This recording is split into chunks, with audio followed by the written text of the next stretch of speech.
welcome to the Common Geeking Program. We are a book club style podcast where each episode we discuss a different topic from our own geeky and nerdy perspectives. I'm your host, Jeff Leavitt, and this week we are going to be taking a look at Arcane, the Netflix series. This time around I'm joined by just one fellow nerd who can introduce himself. Hi, I'm Taeemul, or Chowder. I can't think of a funny shenanigan to do this time, but You don't have to have a bit every time, you know. It's not an obligation. I know, but I think it's funny to have a little bit. But I feel like calling it Arcane, the Netflix series, while that's true, I feel like the more significant thing is that, you know, it's like animated series about League of Legends, or at least one portion of the League of Legends universe. But yeah. And, you know, it's something that, I wanted to talk about this specifically because, I feel like, you know, I run across this a lot when watching, adaptations of, superhero stuff, in shows or whatever, where, it's not really a prerequisite to have experienced the source material per se. Yeah.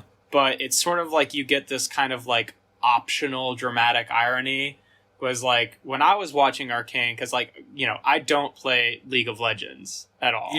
Yeah, no, that's the thing. I kind of wish there was a third person who was familiar with League of Legends lore, because you and I, we don't really know League of Legends.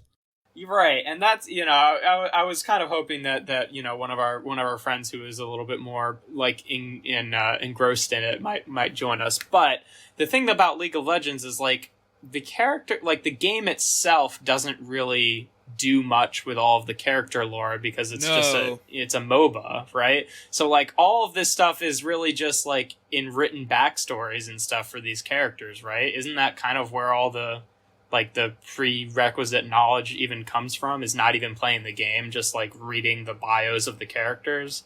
Exactly. I mean, there is supplementary stuff comics or Gotcha. Or little short animated things Riot puts out, but they're very much just morsels of right. And a big complaint that a lot of people who enjoy League of Legends lore is that Riot hasn't done anything with the story in decades.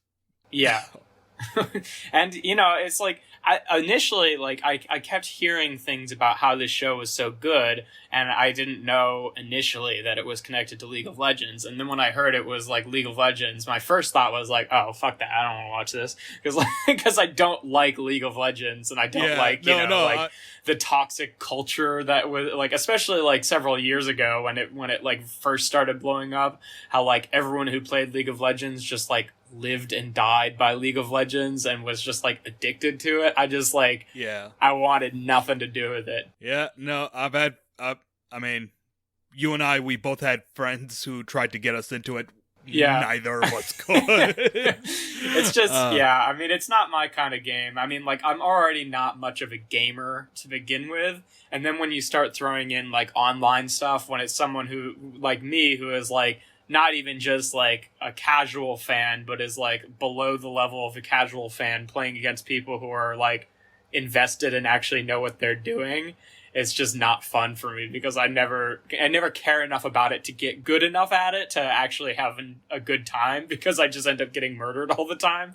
The one episode we did a couple years ago where we played a game of Dota 2 with Ryan. I was just this is miserable. Oh my god, yes. I still remember. I was just miserable trying to play Dota. And Ryan was just there, Ryan isn't even a fucking Dota player or anything, but he was just there playing with us, being knowing enough about it to get irritated by the fact that I was, quote, feeding all the enemies, just because I'm I have no idea what's going on. All I know is that I die every 2 minutes, and then I have to wait 5 minutes, then 6 minutes, then 7 minutes to come back to life. But all of that being said, Arcane really does not require that, again, we've alluded to, does not require that you played League of Legends. And though we don't have someone on the show who was kind of familiar with this stuff beforehand, I'm kind of curious A, what things you did know, and B, how much you were looking up while watching it, because I'm very much like when I watch something like a show and I hear a character's name, I can usually tell like, oh, there's a significance to that I don't understand yet, right? Yeah. Because I haven't experienced. So like while I was watching this show, and I did this like the other time I'm thinking about it is like watching like, the early seasons of Arrow, like whenever there was like a character's name that pops up and I'm just like, that did not sound like a normal name. This is a comic book character. So I would look it up.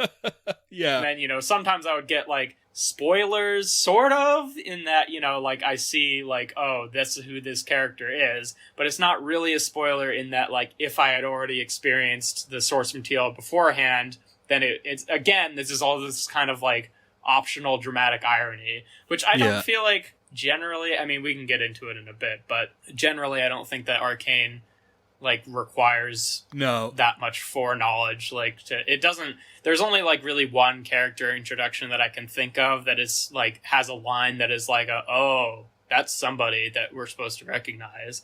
But anyway, why don't we get on to actually summarizing the thing, and then we can talk more about this afterwards. Yeah, and like from what I'm understand, Arcane actually deviates from League of Legends lore.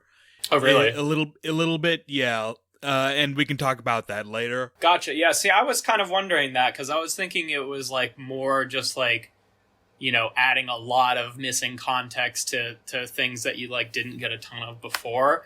But I guess, I didn't know that there were like comics and stuff, so it probably does deviate from those at the very least, right? Yeah. Like, I follow a couple of YouTubers who are, big on, like, character design and also League of Legends fans. Mm-hmm. And, like, I've gotten more out of just hearing them talk about League of Legends lore, or just them talking about League of Legends characters, or them talking about League of Legends models than I ever did from the actual game itself.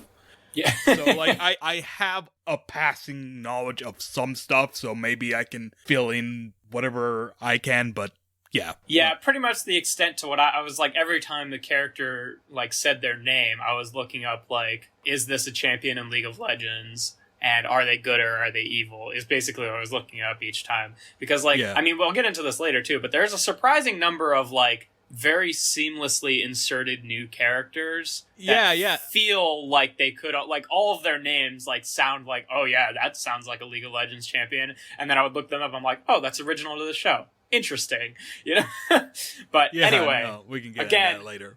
We can get into it later, but let's move on to the actual summary.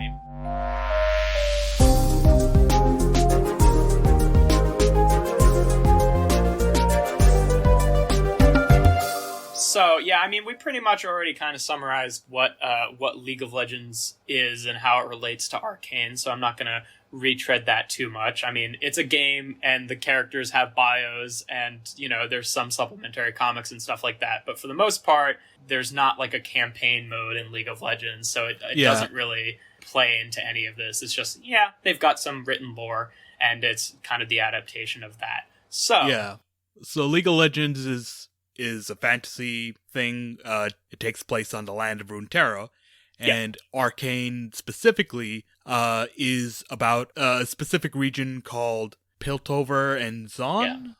Yeah. So the way that we're going to summarize this is because the show, it has like a huge ensemble cast, as you might expect, being based on a game that is, like the whole premise of the game basically is that there's a lot of different, zany champions who are fighting each other or whatever. So the show follows a number of them that are all centering around this place called Piltover.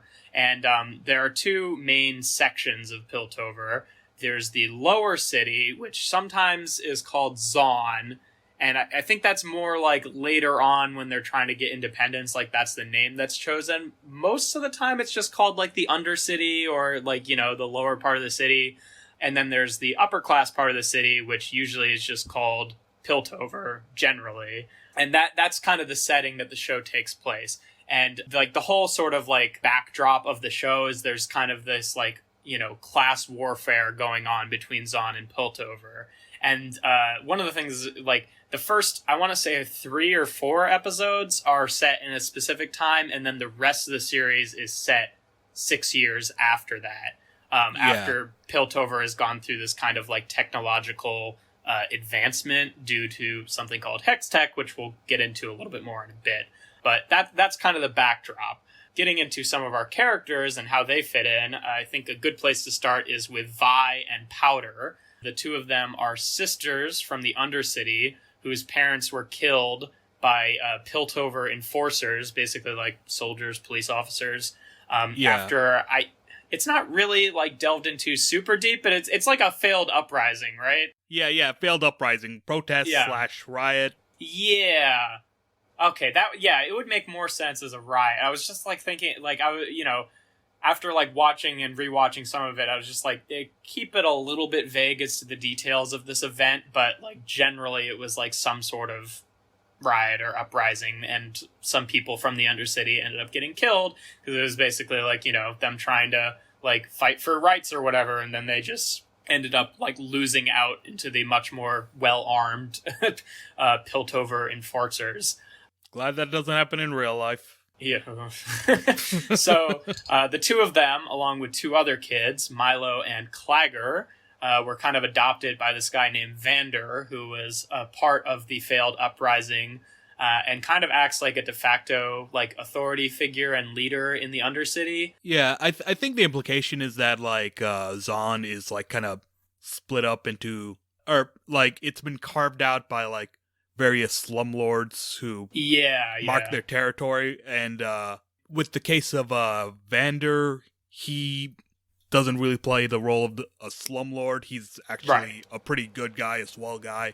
He's like a community leader, basically. He's a community leader, and basically where all the slumlords just kind of stick their flag in, he's like, no, let us be a place that isn't shit, and we don't just that actually treats our people well. Like, we stick together instead of like all of this like ganglord division and shit like that. Yeah. But basically, Vi, the eldest of the two sisters, is kind of eager to like stand up to Piltover and start another uprising.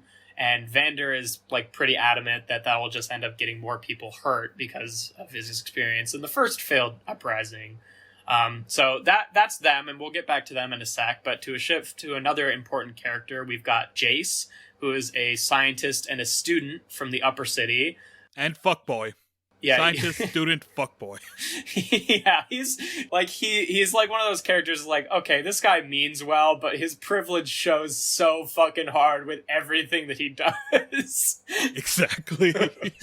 But yeah, no, he's basically like, he's trying to use magical energy, these like magical energy spheres, to create a technology that is like infused with magic and is called hex tech. So basically like using technology as a way to actually use magic rather than it being something that is like, inherently you're born with.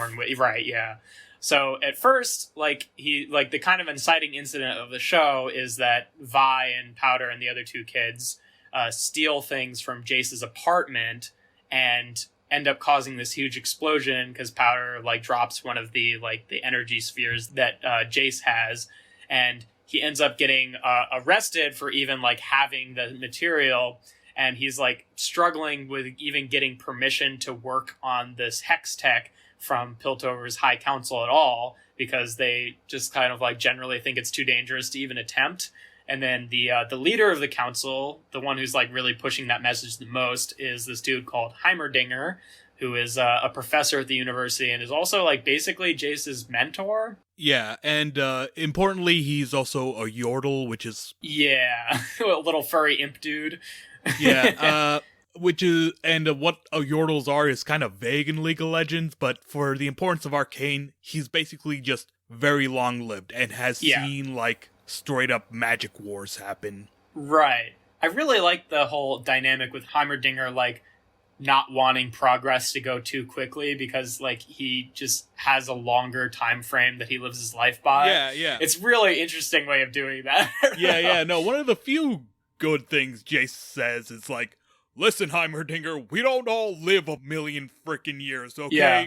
We can't wait for progress. So, are there other, like, as far as the show is concerned, there's like the one other person in the Undercity who's maybe not a Yordle, but is like a little imp woman or something like that. And then pretty sure she's a Yordle too, yeah. She's a Yordle. Yeah, I wasn't sure if it was a different species or just the same species without as much hair. But like, are there other species? Because like we only see 2 Yordles and a lot of humans, right? Like, I'm not forgetting about anybody, am I? There were some background characters who weren't humans, but like the dude who was running that restaurant shop that was like selling schlop that Vi liked.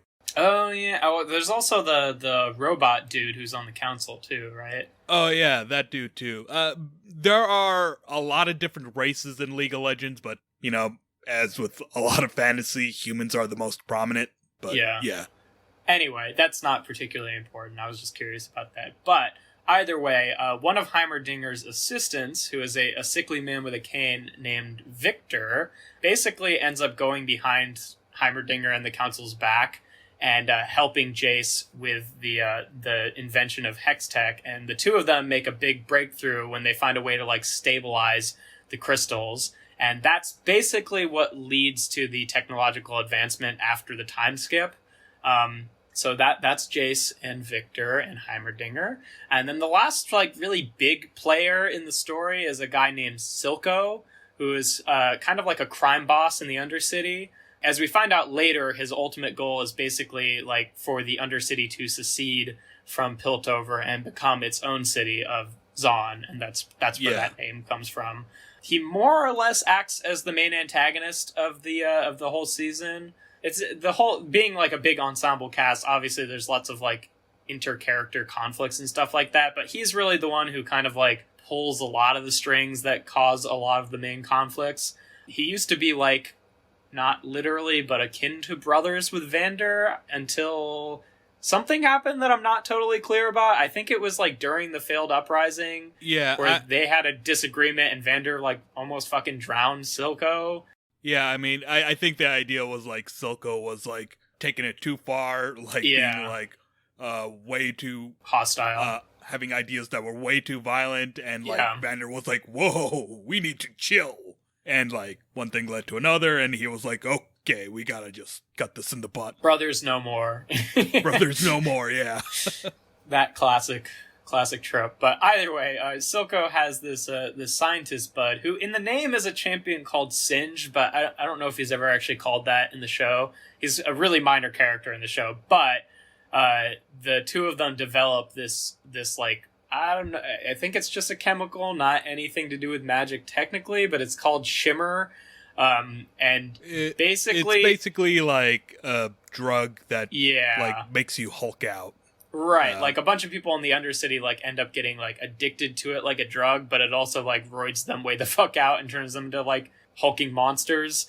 Yeah. And the Shimmer is kind of what leads to Silco's kind of like rise to power as a crime boss after the skip. And there are several other characters, like there's Caitlyn, who's not overly present in the beginning part of the show, but after the skip, she's a Piltover. Very important. Yep. Yeah, a Piltover enforcer who kind of starts playing detective after like trying to get to the bottom of like horrible things that are happening, which we'll get into later. And also she's like rich and so like lives a sheltered life. Yeah, her mom's on the council. And, and when she sees like all the injustices, she's like, oh, I gotta be an ally. And you know, and then like basically becomes 1 inch away from being Vi's girlfriend.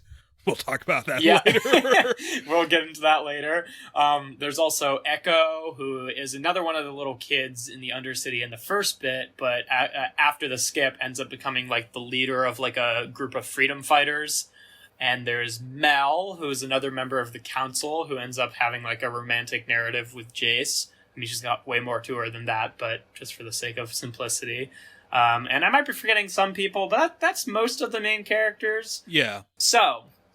in the first part of the narrative, what basically happens with the Undercity is as Silco is gaining more and more influence, Vander eventually tries to stop him to keep the peace, and it all comes to a head when Silco ends up like kidnapping Vander, and Vi and Milo and Clagger go to save him, but they make Powder stay behind because she's just not experienced enough and kept like fucking up their previous missions, including but not limited to that first one from the first episode, where, you know, she basically was responsible for causing the explosion and then ended up losing all of their loot in a chase.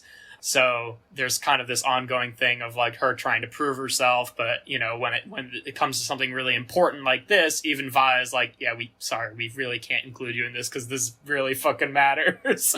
Like, I want to be supportive to you because you're my sister, but we got to go save Dad, and we don't want you to blow everything fuck everything up. Yeah, and that basically happens because the kids end up causing they end up going into like the encounter, and there's like a whole fight thing with Vander and one of the roided out minions who's on Shimmer, and Powder ends up following behind because she wants to like prove herself and be helpful, and she's using one of the destabilized gems in this little wind up monkey bomb toy thing, and like kind of right as it's looking sort of dire in the fight where they're all trapped in a room and the roided out guy is like smashing on it, she throws the monkey in to help them out, but it causes this huge explosion which destabilizes the building, which kills Milo and Clagger, and I mean kinda results in Vander's death, but I mean he was probably already gonna die anyway because he's like thrown off a bridge. Yeah. And like he took a lot of abuse.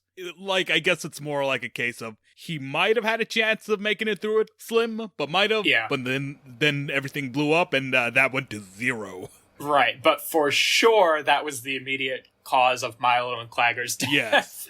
And then, you know, when Vi sees that it was basically all Powder's fault, she gets super pissed and punches her and yells at her and is like, yada yada, this is why you should have stayed behind, yada yada, Milo was right, you're just a jinx. Because that was something that, you know, they kept calling her a jinx because of in the previous episodes when she, like, you know, fucked things up. And, you know, if you know anything about League, you probably know about Jinx. Right, yeah. Exactly. So Powder is obviously pretty fucked up from that whole thing. And after Vi runs off, she ends up finding and befriending Silco, who basically takes her in as his daughter. Yeah. It's a little, I don't know if she'd actually seen him before. Like, did she know that he was, like, the guy that that they were trying to stop or whatever? When she went by Powder, I think she wasn't aware of who Silco was. But, you know, she definitely knows as Jinx. Sure, yeah. Importantly, like, Silco sees a lot of himself in Powder. Like, he feels betrayed by Vander, who he saw as a brother. Yeah. When Vander tried to kill him, and like he sees in Powder and the way Vi like blew up, lashed at her, and like we see, you know, some piece of humanity in him, and like he takes her in as his daughter and raises her. Yeah, no, I mean, that whole dynamic, like, adds a lot to Silco's character. It's very good. And, I mean, Powder / Jinx. Yeah. But anyway, sometime right after this, I guess Vi gets arrested and is basically in prison for the entire time of the time skip, which is 6 years, if I didn't say that before. And then Powder ends up taking on the name Jinx and kind of goes crazy and makes all these bombs and weapons. After the skip, she's basically like Silco's main source of muscle, but she's also insane, so she acts out on her own a lot, which gets like Silco's whole operation in trouble and makes the other gangsters he's working with think that he's like too soft for not like, you know, reprimanding her or cutting her loose or getting rid of her, and like they see her as a liability. And you know, Silco's just unwilling to actually cut her off because he is very much a enabling, doting father of sorts. Yep. Yeah. And you know, he's like, you know, she's basically the only one he actually like cares about at this point. So it's just like, yeah, no, I'm not. But so the other big thing after the skip is that because of Jace's hex tech, Piltover is like more prosperous than ever. And because of this, Jace ends up being appointed as a new member of the High Council.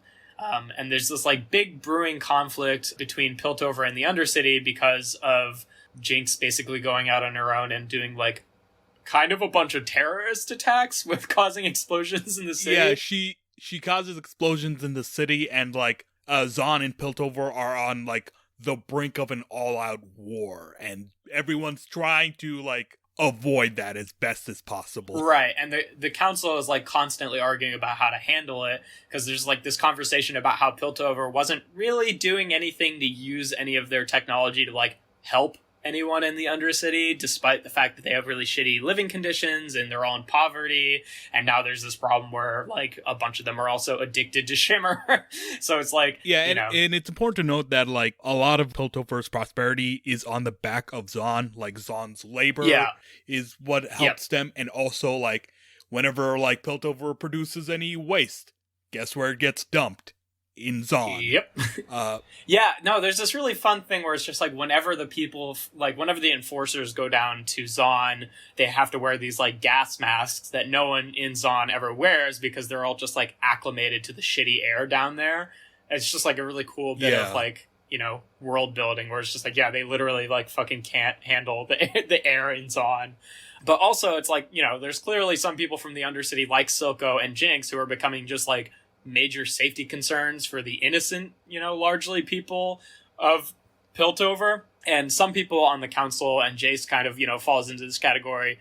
Sometimes he kind of like ping pongs back and forth a little bit on his positions and then makes like very drastic decisions based on his, momentary thoughts. But like some people on the council want to just like have an all out war with Zon. And others want to like, compromise and negotiate and stuff. And like, importantly, like, Jace is in the middle of a big old political intrigue thing where, like, Mel's vying for power and Heimerdinger's trying to be like, yo, guys, take it easy there. And Jace is ending up becoming the wild card of sorts. Yeah, and then eventually Jace ends up getting the council to remove Heimerdinger because of his just, like, insufferable inaction, basically, and becomes kind of the leading member of the council. I don't fucking understand why that happens, but whatever. Square-jawed white dude. Yeah. Meanwhile, Caitlin, who's looking for answers about who caused the explosions, it was Jinx, but she doesn't know that, finds and releases Vi from prison because she has, like, insider knowledge about being from the Undercity, and the two of them end up, like, forming a probably romantic bond, but we haven't quite gotten that far yet. They're very, very good friends. Wink. Wink. Exactly. This also holds true for League of Legends, where it's like, my God, these bitches are gay, but nobody wants to say it because multi-million dollar. I think they're gonna go there in the next season, to be honest. I hope so. I love their relationship. Yeah. They're very cute. Yeah, no, it's very, okay, like the naive rich girl who means well, and then, the kind of rough and tumble, like, poor girl who's got, like more pragmatic. Who's got, like, a very calloused heart, but, like, is softened by the sweet girl. It's very nice. I like it. A tale as old as time. But so this kind of happens while the two of them are kind of, like, trying to dismantle Silco's organization. And because the two of them are getting close, Jinx ends up getting kind of jealous and irrationally thinking that Vi is, like, replacing her with Caitlyn. Then, I mean, there's other stuff that happens, but just to move it along a little bit, there's at one point Vi and Jace end up teaming up and destroying one of Silco's Shimmer factories. In the process, accidentally killing, like, a kind of young kid. And because of this, Jace kind of does a 180 on his whole, like, philosophy of wanting to just, like, go in there and remove the people who are a problem. Going in there guns a-blazing, and you're right. Yeah, he even goes up to Silco and is like, listen, man, you want Zon to be its own independent city-state? Fine, I'll give it to you. Like, I'll give you exactly what you want. I have one condition. Give me Jinx. That's it. Yep. Because of, all of the terrorism. Yeah, and, like, Silco is like, holy shit, he didn't even try to barter. He's just like, it's yours, but I have to give up the one person I love. Yeah, and it's very, like, it's a really interesting dynamic for Silco because it's, like, basically, like, this has been his goal all along, and he ended up caring for, Jinx somewhat by accident throughout this whole thing. But it was still kind of very goal-oriented towards this one thing. And now it's just like, oh yeah, you can get the thing that you want, but you gotta give up your little fake daughter. And basically, Jinx ends up kind of overhearing Silco talking to himself about this and trying to, like, work it out. And goes a little bit crazy as Jinx is wont to do, and she ends up kidnapping Silco, Vi, and Caitlyn, and has this whole crazy scene where she's trying to choose between staying evil and Jinx or going back to being Powder. And basically, correct me if I'm misremembering this, but she ends up like giving Vi an ultimatum, right? And it's like, yeah, I mean, I'll go back to being your sister if you fucking kill this upper city bitch that you've been chilling with, right? And then at some point, Silco ends up like loosing himself from his bonds and tries to shoot Vi, but Jinx shoots him instead. And then they have a little nice moment where, you know, Jinx kind of like... Jinx was like, wait, no, that was an accident. I'm sorry. And Silco's like, I wasn't going to give you up. I was never going to give you up. And then kicks the bucket. Yeah. And like a really good sequence happens where like a bunch of things happen at the same time. I guess the most significant is that the council is together and like Jace is like just about to convince everyone to give Zaun its independence. And like just as they're about to have their vote and just as they're about to go, let's not be dicks and do the right thing. Yep. Jinx fires a rocket at them. Yeah, she like fires a Hextech missile across the entire city and right into the council building while they're in session, and that is the cliffhanger in which the season ends off of. And it's like, wow. I mean, you know, there's a lot of sort of, you know, I was talking with Keenan, one of our other friends, about this, and he was, you know, kind of talking about it was like, well, none of the stories like really resolved, and that kind of sucks as an ending for a season. But I mean, I think the main important thing that was resolved was the whole kind of like, you know, Jinx like choosing between being Powder or Jinx kind of thing. Yeah. Like the whole her relationship. I mean, obviously there's going to be more to her and Vi later, but that was kind of the main thing that got it the most resolution, and killing Silco, who was basically, you know, the leading antagonist of the series. And it, you know, it's really, this is what I was kind of getting into with like the whole optional dramatic irony thing when I was like looking up the characters, because basically every time I realized that one of the big important characters wasn't a League of Legends champion, my immediate assumption was, okay, they're going to die at some point. And that more or less stayed true. The only one I think who makes it out so far, but probably not, is Mel. And she was the one who was like standing in the window, like closest to the window right when the missile was about to hit. So she could very much be the dead one. Like, yeah. If we go down the list, that cop lady. Yeah, what, Grayson? Something like that, who I thought was someone else.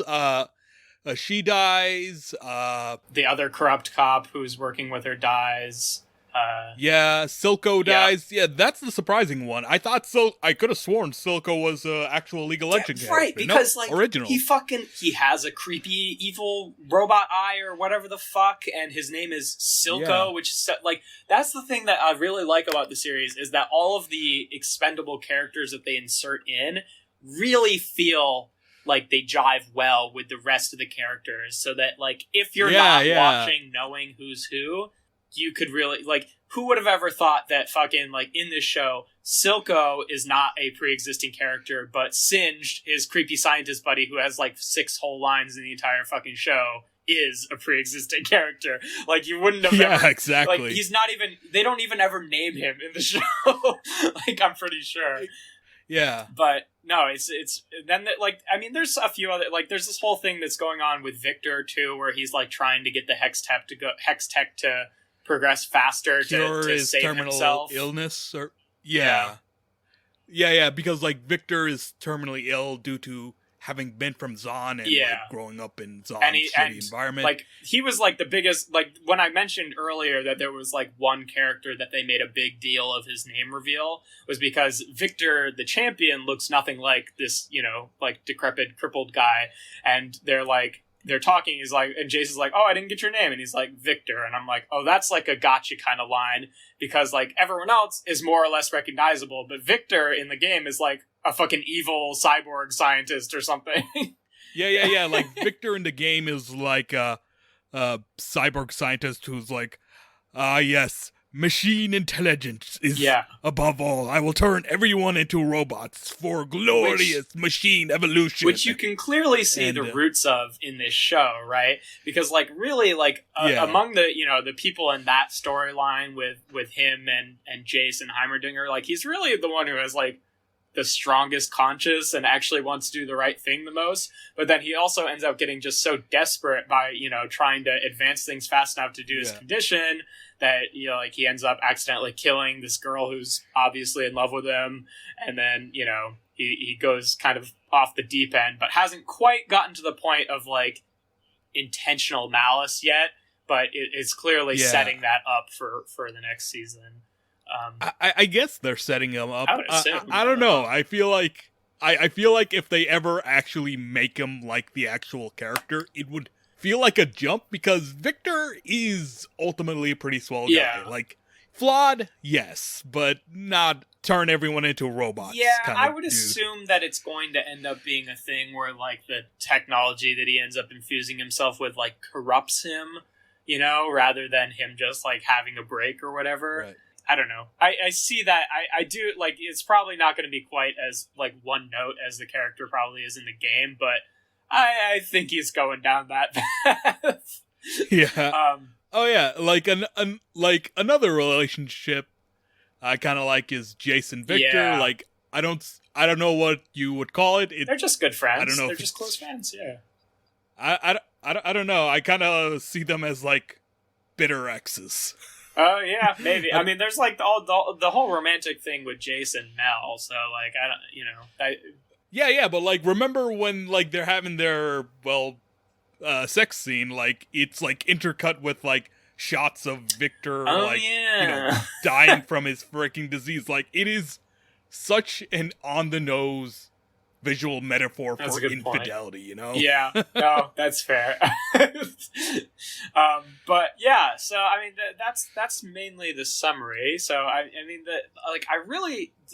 the main thing I really wanted to talk about, again, was this, you know, this whole thing of, like, having this option of sort of knowing where the characters are ending up, but because League is so sort of, like, scarce with its, like, lore things, too, there's really, like, a lot of ground for them to tread.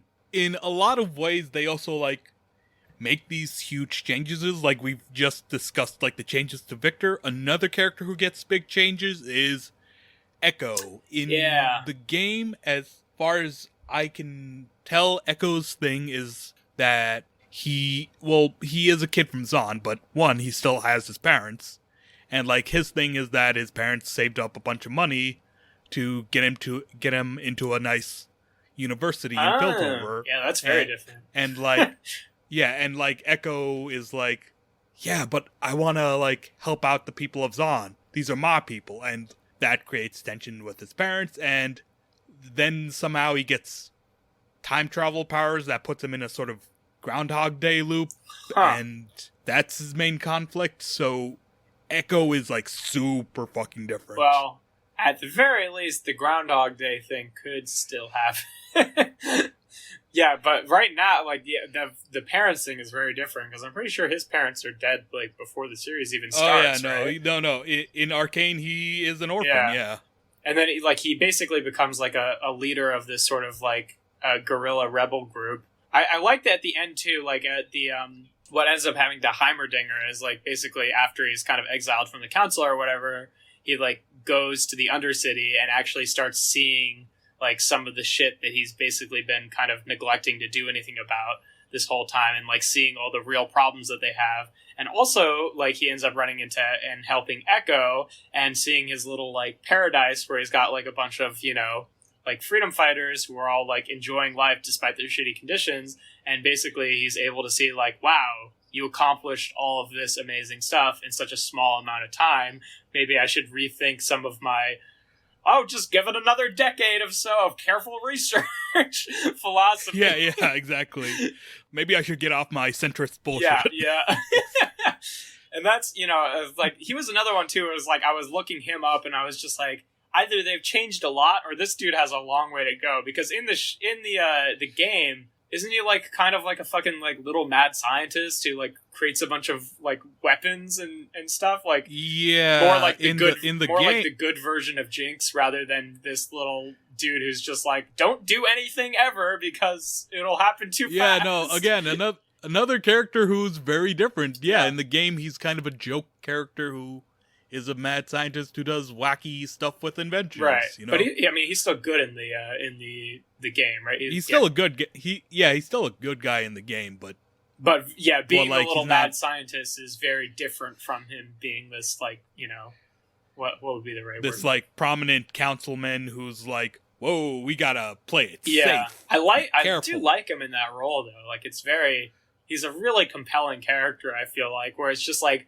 you can clearly see why he thinks the things that he does, but you're also like, man, you mean so well, but you're so full of shit and you don't even know it. Exactly. But yeah, I mean, the other thing about the show that I find really compelling is just like the stylized nature of it and like the art style. Oh yeah, like the animation is gorgeous. Like the first thing you'll notice is it is fucking incredible. Like I don't even know where to begin. Like they put a lot of money into the show. Is where to begin. Oh yeah, I know, like ungodly amounts of money into this show. But like it looks like everything looks like a painting. Yeah. Illustration type thing. It sort of reminds me of the same kind of style as Borderlands, having clearly like CG models, but have like this sort of heavy outline, cartoonish outline floating around them. Is what it reminds me of. Yeah, and there are definitely, but like the big difference between this and Borderlands is Borderlands is cell shaded. It's a very clean, crisp kind of look, while this has a lot of texture. Yep. Like you can see brush strokes, you can see like little bits of detail. Yeah. Like any single given frame has like an unholy amount of like detail in densely packed. It's ridiculous, man. Yeah, and then the other thing that it kind of reminds me of is some of the like recent Sony animation stuff, like Into the Spider-Verse or what's the other one? Mitchell versus the Machines. Yes, the Mitchells versus the Machines. Yeah, where they have like a lot of like not necessarily comic booky because like it's not really taking comic book inspiration, but the same kind of stuff where they have a lot of like non-diegetic artistic expression show up on the scene to like illustrate things, especially with Jinx. Like whenever she's going crazy, there's lots of like really like haphazardly like little scratched out like drawings of angry faces in the corner and stuff like that. Yeah. The one scene that really pops into my mind where they like do something like really, I don't know, interesting that like they didn't have to do stylistically, but they decided to, is like when they're on the bridge and there ends up being like this big fight between Jinx and Echo. And as soon as they're about to fight, it's just like not flashing back, but basically instead of showing the fight, it's just showing like them in this kind of like whited out abstract world, like play fighting as kids. And then it just shows the result of the fight afterwards. And it's just like, damn, that was cool. Yeah, no, it's a very intricately edited, like, it's kind of like a music video where it's like, you get fast cutting between two moments to show like the irony in like these two people who were good friends now at each other's throats, which like really impressive because like, you know, Echo and Powder / Jinx don't really get a lot of time to establish their relationship to each other. Yeah.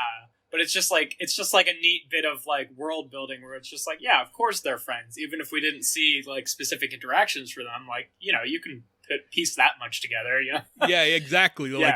Like, you know, under normal circumstances, this should feel cheap. Like, oh, last minute, oh, they were friends, but they managed to make it work, and you've managed to feel it. It's very good. The characters all feel very like lived in. Like, even the characters who don't actually do a whole lot, mostly all feel pretty three-dimensional. Like, we didn't talk about them a whole lot, but, like, the like, second-in-command Piltover Enforcer, who, like, ends up becoming, like, the main sort of, like, person, he's, like, basically ends up becoming kind of a dirty cop, like, working with Silco. He's, like, you know, one of the least, like, involved characters in the show, but, like, you can just tell by all of his interactions that it's just like, okay, this feels like a real guy that we're just not seeing a lot of, rather than like exactly. a more one-dimensional character. Like the first thing is like when Grayson ends up getting killed, like he has like this big reaction to it, and I'm just like, was I supposed to be paying attention to this guy beforehand? I thought he was just like cop number 3 or whatever.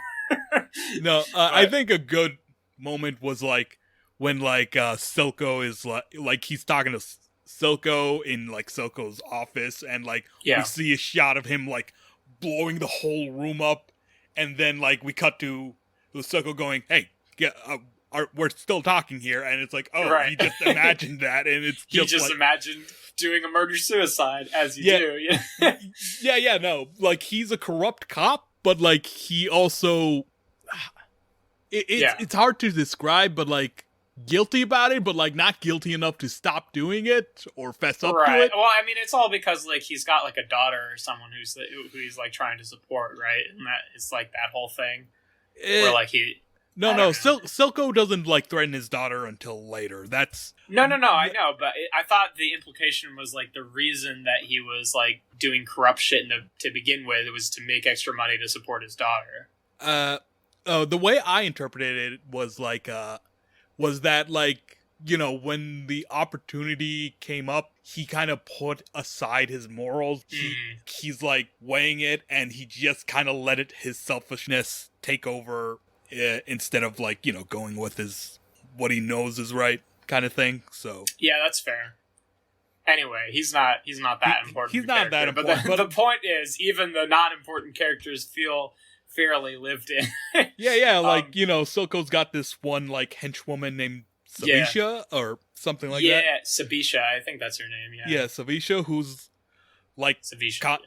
Who's like constantly questioning him, and he's like, "Man, get off my back!" And she's like, "Yo, we need to be practical about this." And, you know, and even when, like, the opportunity to betray him comes up, she doesn't betray him. Not because she's loyal, but she kind of like, yeah, you, even at your worst, you're still a calculating guy, and that's better off, I think. Well, I mean, it also is, like, that is, like, her main thing is just, like, she does end up, like, picking loyalty at the end of it, because she ultimately knows that, like, Silco will have her back more than the other crime lords who are trying to betray him would, because like he actually has a vision, but they're just trying to like use the chaos money, to like do power grabs and shit like that. Yeah, exactly. But yeah, I mean, is there anything else specific that you wanted to bring up?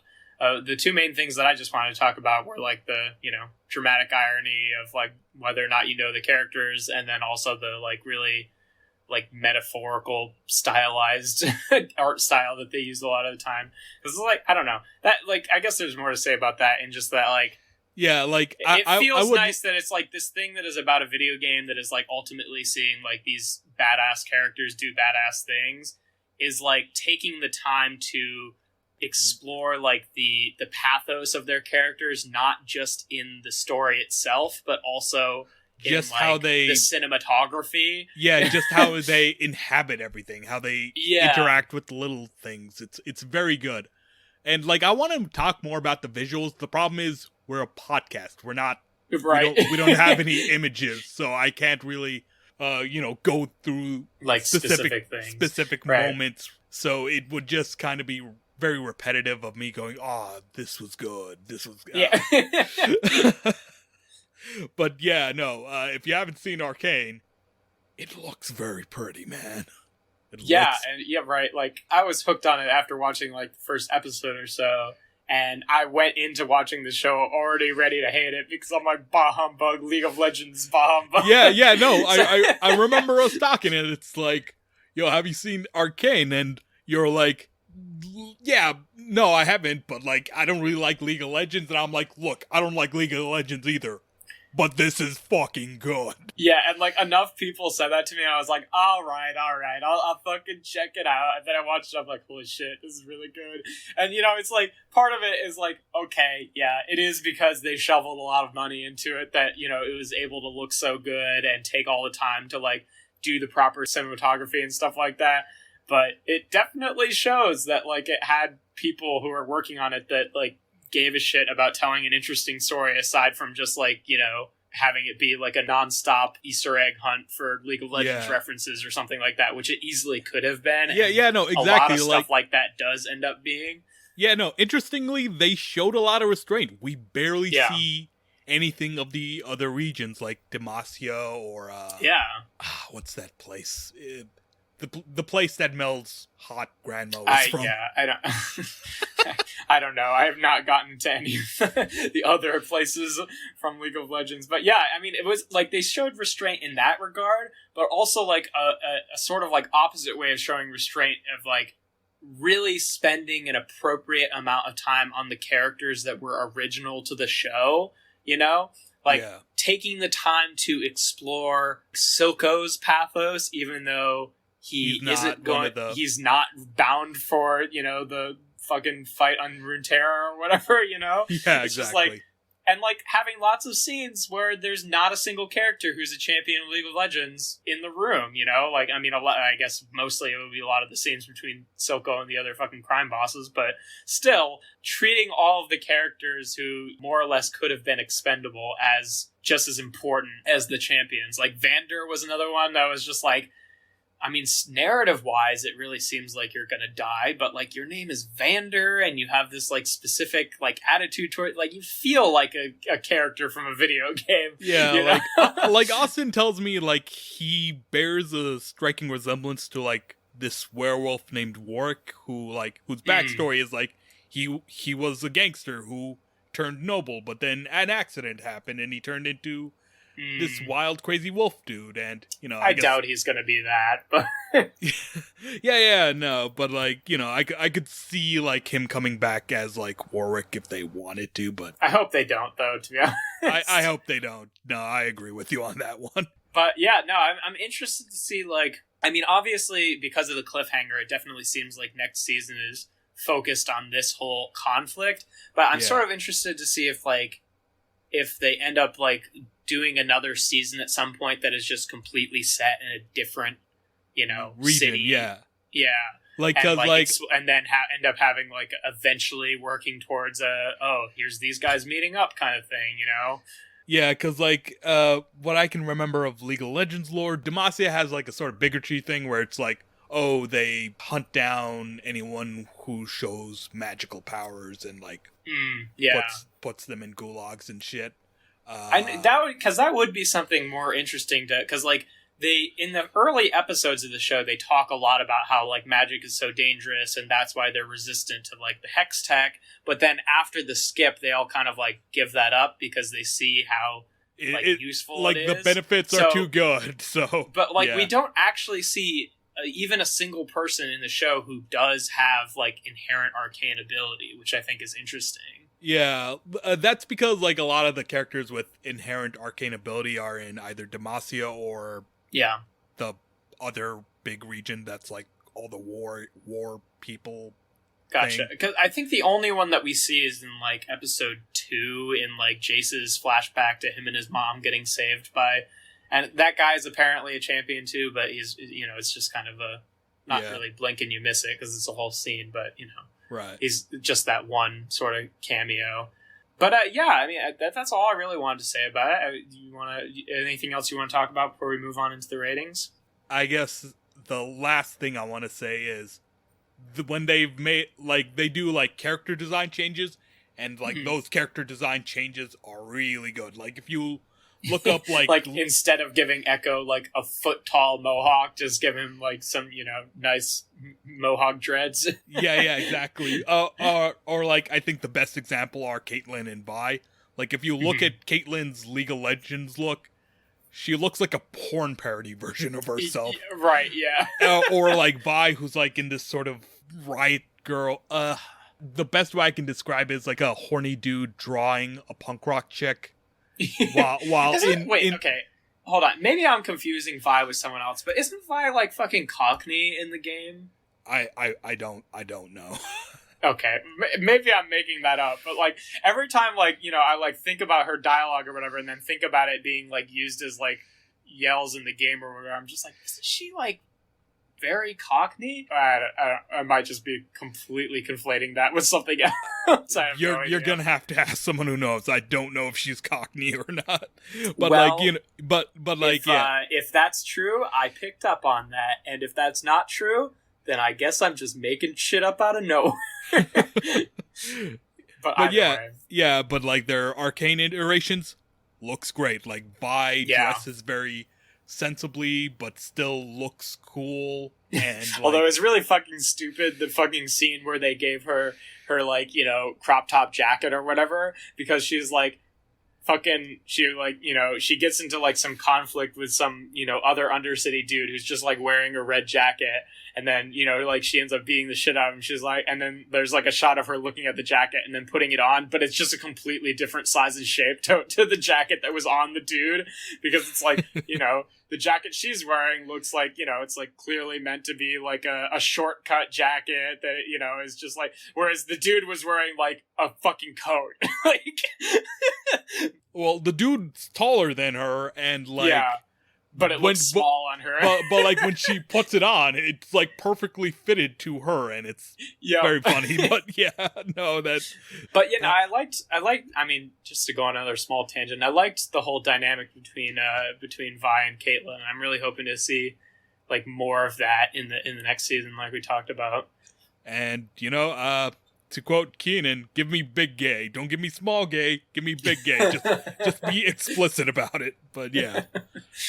Yeah. Oh my god. Because it's just like, enough people are going to be mad about it if it's just implied anyway. Like, that's just kind of like, I don't know. I feel like that's not playing to either the irrational, like, homophobic audience, nor the fucking progressive wanting to have big gay audience. You know, it's just like hitting somewhere in the middle that it's just got to, you're either going to piss off both people or no one's going to... Yeah, because, like, the thing is, they're being as subtle as a sledgehammer to the jaw. Like, there's one scene where, you know, Vi and Caitlyn are talking about their pasts to each other.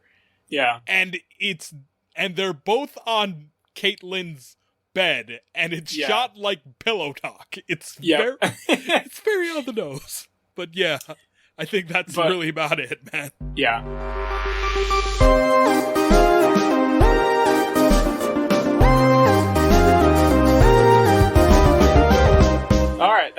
That's a good spot, I think, to move it on into the ratings section. Thank you, Chowder, for a very good discussion. I had a good time with that. Now we're going to be moving on to the ratings, where each of us are going to rate the topic on a scale from 1 to 10. I want to say wind up monkey bombs, but for 1 to 10, the boring answer is League of Legends champions. 1 to 10 years that Riot doesn't actually expand upon their lore in any significant way. Love it. All right, yeah. So, Chowder, how did you feel about Arcane? I give it 10 out of 10. Fucking fantastic. The characters are like super human and super believable. The world is very richly detailed and just very lived in, and of course that gorgeous art style, and of course the attention to detail. Like, again, you can go through this frame by frame and find just a million things to talk about, whether it's something in the background or just the overall art direction, or just like I remember like seeing like videos of like people analyzing a ton about a character just from like the direction they look when they're talking, and it's like, what's impressive to me is how they took League of Legends, which has a very much an excuse plot lore kind of thing, and make something genuinely compelling out of it. Like, yeah, and it's like very multifaceted too, in terms of like the whole like political like aspect of it, and then, you know, all of the like character motivations. Like, nothing feels like neglected, really. And also they show a lot of restraint. Like, there are a lot of like Piltover and Zon characters who don't appear in this because they decide to keep their scope relatively narrow. This is about Vi, Jinx, and like the characters that orbit them, as it were. And they don't lose sight of that. You know, they don't have like Seraphine, whose thing is that she's a pop star coming for no reason. Right, yeah. So in terms of where I fall into this, I was wanting to give it like a 9 out of 10 because like, I like it a lot, but like, there are other things that I like more. But then when I was like thinking about it, I'm like, I can't really think of like even really a single complaint about it, to be honest. So I think I'm gonna have to also give it a 10 out of 10. It's just like the only complaint is that it's League of Legends. Right, yeah, and that's, it's just like making me give a shit about the narrative of a game that I already know I don't like, and I don't like its whole vibe, or whatever. Really more the vibe of the fan base more so than the game itself. But yeah, no, it's just like all the things you said, and like we didn't even fucking talk about also like how much of a goddamn bop the theme song is too. Yeah, like, it's very, and it like adds a lot too. Like it's a good intro where it's just like you watch it and I'm like, okay, you recognize like a lot of characters, and I'm just like, okay, I haven't seen them yet, and then they end up being like the older version of another character that everyone's like, oh, okay. It's just like when you first watch it, it's just like it gives you atmosphere to it, and then as the episode goes on, it's just like this makes more and more sense with each passing episode. The intro, and it's a really good way of doing it. Also, I'm surprised we never did bring up Imagine Dragons just being in this world canonically. Oh, yeah, that's right. I forgot about that. They've got character models in the bar, and it's so fucking good. The fucking like fight choreography is really fun. Oh too. Yeah, no, the fight choreography is great. Like, so like a pet peeve I have with like a lot of stuff is like when the women characters don't take any damage, like they they don't want to tarnish their quote unquote like prettiness, and the woman shouldn't get hurt, even though these are all like rough and tumble fighters. But no, like Vi takes some hits. No, and, Vi pretty much constantly has bloody knuckles at the very least. But also there are several slow motion shots devoted to her spitting blood out of her mouth. Yeah, like, and it makes sense. Vi is a close-up brawler. She's a brawler, yeah. Yeah, because like whenever women get into melee combat, it's always like, oh yeah, no, I judo flip the dude and that's it. But no. Yeah. They just turn into all like Black Widow fighters. But no, like fucking Vi is like a boxer. It's just, exactly. It all works really well. But we could fucking rave about this for a while. I'm sure you saw both of our ratings coming before we even got there. But I think that's a good time for us to wrap it up. Thank you for listening to the Common Geeking program. Again, I have been Jeff. If you want to find me, I have a YouTube channel where I do toy reviews, if that's of interest to you. That's called Alchemist Prime Reviews on YouTube. And again, I've been joined by Chowder. Chowder, is there anything you want to toss out there? Hi, I'm Taeemul, or Chowder, whichever you prefer. You can find me on Twitter at Taeemul Chowder. You how to pronounce your name? Forget how to pronounce my name. Well, it's spelled TAEEMUL _Chowder, and that's my Twitter handle. And you can also find me on our sister podcast, Dice Populi, which is a real play D&D podcast. And currently we're doing the current story arc is one that I'm DMing right now, and it's been a wild ride. So it's a lot of fun. Check that out. I've really been enjoying listening to that. But it's really good. It's got a lot of fun stuff going on. I definitely recommend listening to that. That's about going to do it for us.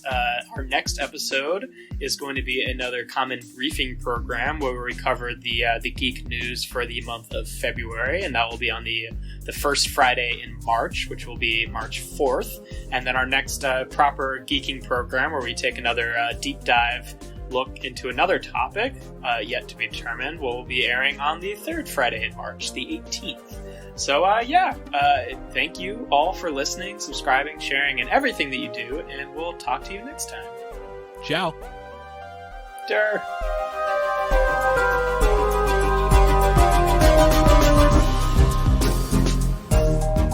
The Common Geeking program is hosted by Jeff Leavitt, joined this episode by Taeemul Chowdhury. This episode is sponsored by the leaf blower that you may or may not be able to hear in the background while I record this. Wait, there it goes, wait.